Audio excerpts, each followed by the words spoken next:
Let's spike crime की कहानी। ये कहानी एक ऐसे शख्स की है जिसे आजाद भारत में भी राजा कहा जाता है, जिसका नाम रघुराज प्रताप सिंह उर्फ राजा भैया। उत्तर प्रदेश जैसे राज्य में जहां योगी आदित्यनाथ जैसा कड़क मुख्यमंत्री है, वहां भी उसकी समांतर सरकार चलती है।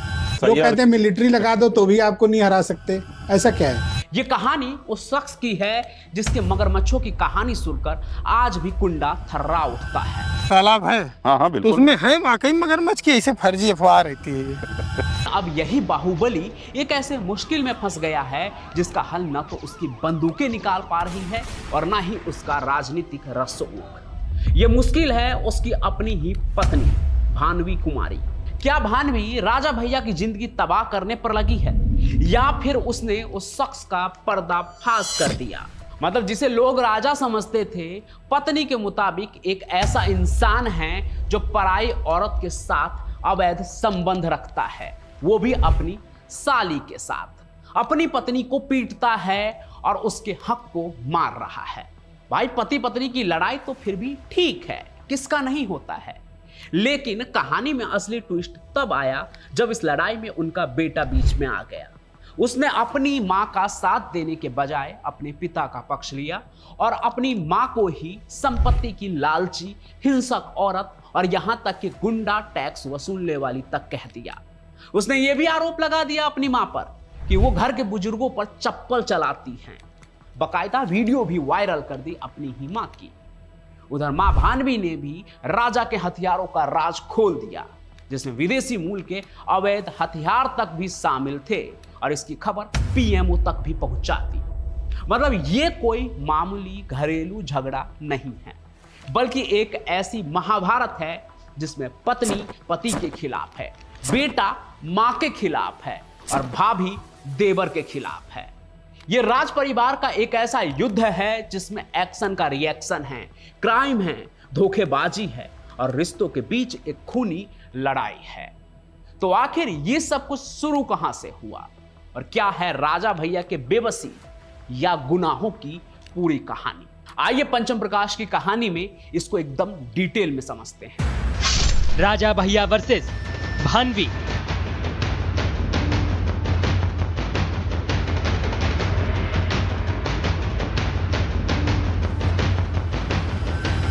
राजा भैया यानी रघुराज प्रताप सिंह और उनकी पत्नी भानवी कुमारी के बीच का विवाद कोई एक दिन का नहीं है, बल्कि इसकी जड़ें पुरानी हैं। यह मामला तब सार्वजनिक हुआ जब तलाक और संपत्ति को लेकर विवाद शुरू हुआ।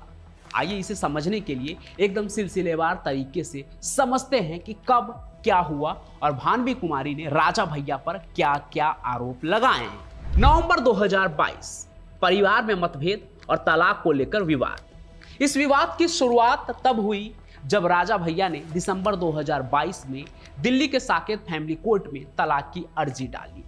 इस अर्जी में उन्होंने भानवी कुमारी पर आरोप लगाया कि ये बच्चों से दूर रहती है और परिवार के बाकी सदस्यों के साथ भी उनके संबंध अच्छे नहीं हैं। इस अर्जी के बाद ही ये बात सामने आई कि दोनों के बीच कई सालों से मतभेद चल रहे थे। तो शुरुआत में मामला नॉर्मल तलाक का ही था। आगे बढ़ते हैं यहां से। फरवरी 2023, धोखाधड़ी का आरोप और कानूनी लड़ाई की शुरुआत। तो देखिए, जब तलाक का मामला कोर्ट में था तभी भानवी कुमारी ने राजा भैया के चचेरे भाई अक्षय प्रताप सिंह के खिलाफ दिल्ली के हौज खास पुलिस स्टेशन में एक एफआईआर दर्ज करवाई। भानवी कुमारी ने आरोप लगाया कि अक्षय प्रताप सिंह ने उनकी company RRR holdings private limited के डायरेक्टर पद से उन्हें हटा दिया और फर्जी साइन करवाकर कंपनी के शेयर अपने नाम कर लिए। उन्होंने दावा किया कि ये एक बड़ा धोखा है जो उनके साथ किया जा रहा है। आगे बढ़ते हैं। अगस्त 2023, राजा भैया पर घरेलू हिंसा का आरोप। इसके बाद जो है ये सब कुछ जो चल रहा था, इसके बाद भानवी कुमारी ने राजा भैया के खिलाफ सीधे सीधे मोर्चा ही खोल दिया। उन्होंने राजा भैया पर कई गंभीर आरोप लगाए। भानवी कुमारी ने आरोप लगाया कि राजा भैया ने उनके साथ घरेलू हिंसा की।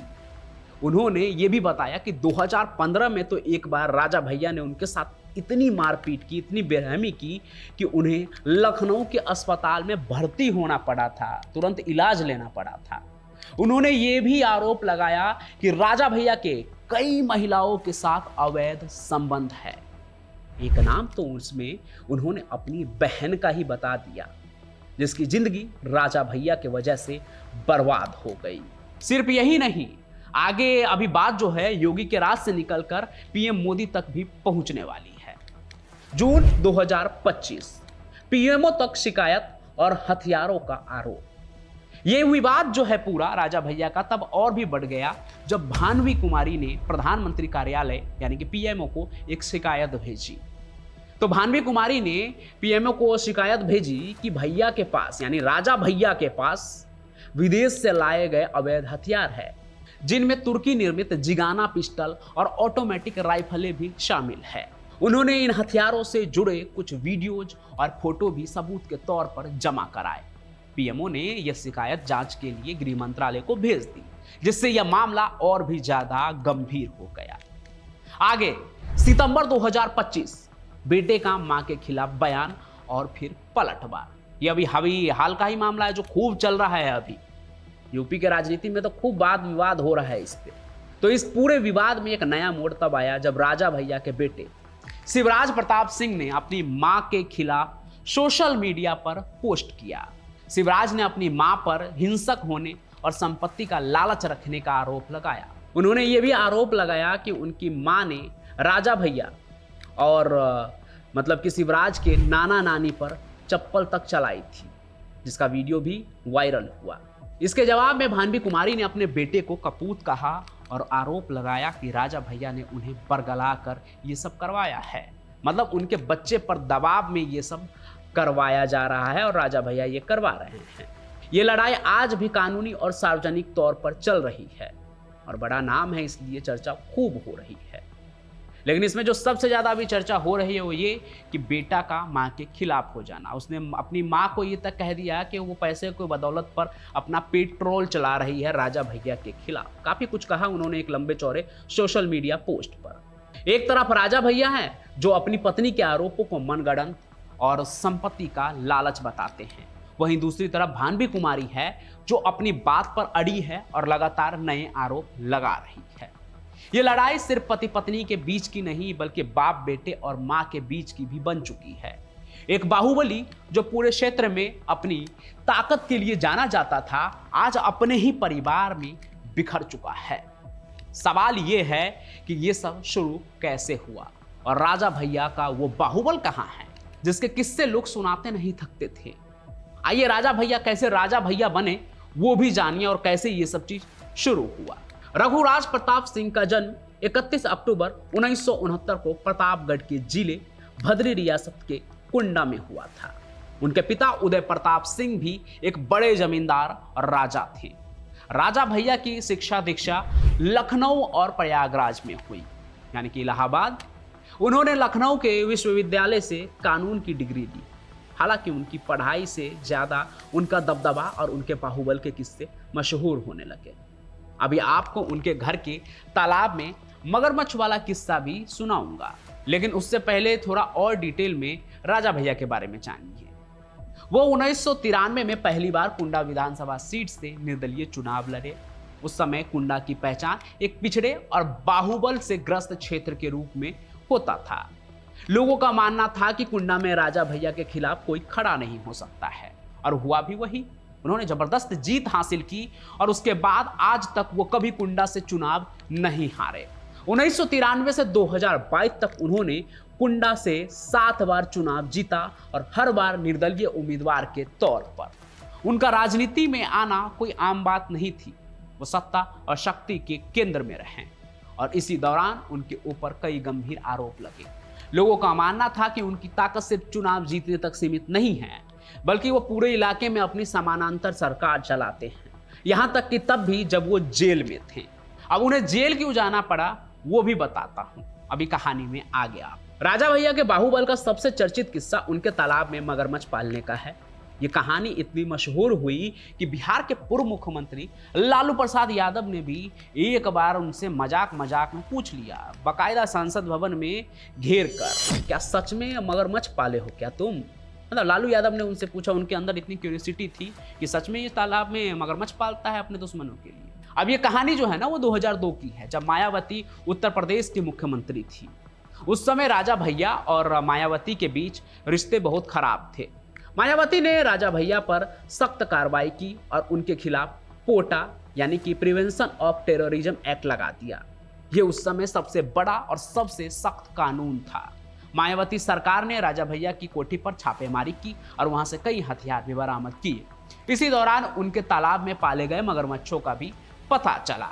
उस समय के सरकार ने आरोप लगाया कि राजा भैया अपने विरोधियों को मारने के लिए उनके शवों को मगरमच्छ के हवाले कर देते थे ताकि कुछ सबूत ही न बचे। हालांकि ये बात कभी साबित नहीं हुई, लेकिन ये कहानियां एकदम से आप समझ लीजिए कि जैसे होता है ना कि लोक कथा बन जाती है, कुंडा में इस तरह फैल गई। लेकिन इस कहानी ने राजा भैया की खूंखार छवि को और भी मजबूत कर दिया। उन्हें कई महीनों तक जेल में रहना पड़ा। उनके पिता उदय प्रताप सिंह और चचेरे भाई अक्षय प्रताप सिंह भी जेल भेजे गए थे। लेकिन राजा भैया के लिए जेल कोई नई बात नहीं थी। उनका आपराधिक इतिहास काफी लंबा है। उनके खिलाफ 100 से ज्यादा मुकदमे दर्ज थे, जिनमें हत्या, अपहरण, जबरन वसूली जैसे कई गंभीर आरोप शामिल थे। हालांकि उसमें से अधिकांश केस में से वो बरी कर दिए गए या फिर वो केस ही वापस ले लिया गया। राजा भैया की कहानी का सबसे दुखद और चर्चित अध्याय डीएसपी जियाउल हक की हत्या है। 2 मार्च 2013 को प्रतापगढ़ के बलईपुर गांव में हिंसा हुई। हिंसा के दौरान कुंडा के डीएसपी जियाउल हक की गोली मारकर हत्या कर दी गई। उनकी पत्नी परवीन आजाद ने इस घटना के लिए राजा भैया को जिम्मेदार ठहराया, यानी कि यह हत्या उनकी वजह से ही हुई, ऐसा उनका आरोप था। उस समय राजा भैया अखिलेश यादव की सरकार में मंत्री। इस आरोप के बाद उन्हें मंत्री पद से इस्तीफा देना पड़ा। हालांकि सीबीआई जांच में उन्हें क्लीन चिट मिल गई। अब इन तमाम आरोपों के बाद जेल में भी वो रहे, लेकिन जेल में रहने के बाद भी राजनीतिक पकड़ कमजोर नहीं हुई। 2003 में जब मुलायम सिंह यादव की सरकार बनी तो उन्होंने सबसे पहले राजा भैया पर लगे पोटा के आरोप को हटा दिया। उन्हें तुरंत जेल से रिहा किया गया और मुलायम सिंह सरकार में मंत्री पद दिया गया। माना जाता है कि राजा भैया और मुलायम सिंह के बीच रिश्ते काफी अच्छे थे और ये बात उत्तर प्रदेश की राजनीति में किसी से छिपी नहीं है। उन्होंने कई सरकारों में महत्वपूर्ण पद संभाले, चाहे वो कल्याण सिंह की सरकार हो, राजनाथ सिंह की सरकार हो या फिर मुलायम सिंह यादव या अखिलेश यादव की ही सरकार क्यों ना हो। उनका कद इतना बड़ा था कि उन्हें हर पार्टी अपने साथ रखना चाहती थी। लगातार 7 बार विधानसभा का चुनाव जीतना भी कोई छोटी मोटी बात नहीं है, वो भी लगातार। 2018 में उन्होंने खुद की पार्टी जनसत्ता दल लोकतांत्रिक का गठन किया। इस पार्टी का मकसद जो है वो राजा भैया के बाहुबल को राजनीतिक पहचान देना था। इस पार्टी ने 2022 में विधानसभा चुनाव में भी अपनी उपस्थिति दर्ज कराई और खुद राजा भैया ने कुंडा से जीत हासिल की। लेकिन राजा भैया के तमाम जो उपलब्धि है वो अब जाकर कहीं अटक गई है। जो बाहुबल वाली छवि थी वो कहीं गुम हो गई है और अब सिर्फ आरोप का दौर चल रहा है, वो भी पत्नी के तरफ से ही। ये पूरा विवाद सिर्फ पति पत्नी के झगड़े तक सीमित नहीं है, बल्कि एक गहरी साजिश और पारिवारिक दरार का नतीजा है। मानवी कुमारी जो बस्ती राजघराने से आती है, उनकी शादी राजा भैया से 1995 में हुई थी। उनके 4 बच्चे हैं, 2 बेटे और 2 बेटियां। कुछ मीडिया रिपोर्ट्स और करीबी सूत्रों के अनुसार राजा भैया और उनकी पत्नी के बीच मतभेद पिछले कुछ सालों से चल रहे थे। इन मतभेदों की वजह मुख्य रूप से जो है वो संपत्ति और पारिवारिक नियंत्रण को लेकर ही थी। भानवी कुमारी का आरोप है कि राजा भैया उन्हें और उनके बच्चों को नजरअंदाज कर रहे थे और उनके चचेरे भाई अक्षय प्रताप सिंह का उनके जीवन में बहुत ज्यादा दखल था। तलाक की अर्जी के बाद भानवी कुमारी ने देवर के खिलाफ एफआईआर दर्ज करवाया। फिर वहीं से सब कुछ शुरू हो गया। असल में कब कैसे ये तो आपको मैं शुरू में ही बता चुका हूँ।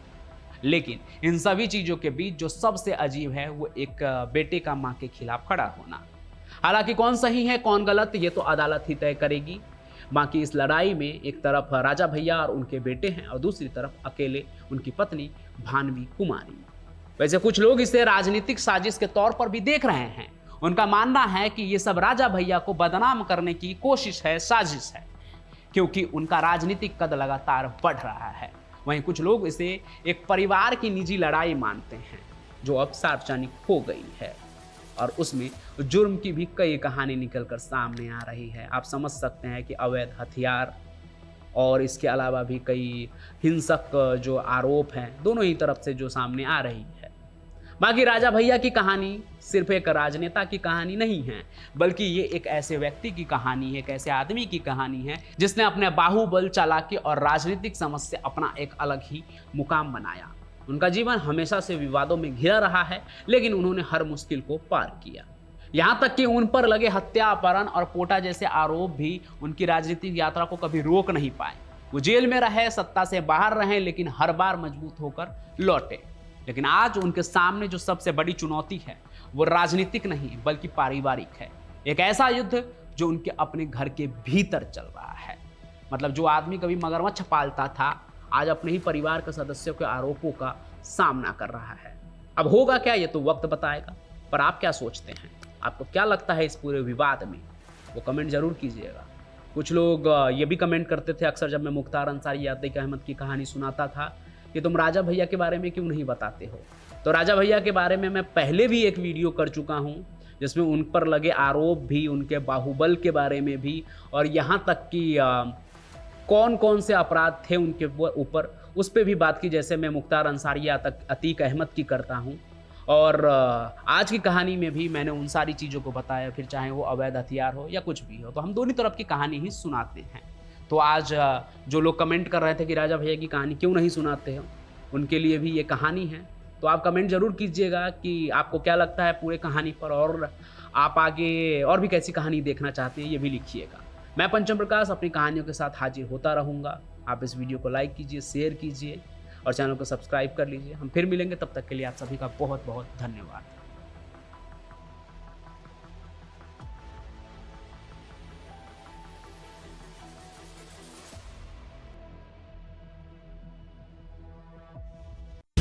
आप सुन रहे थे let's mic more than radio.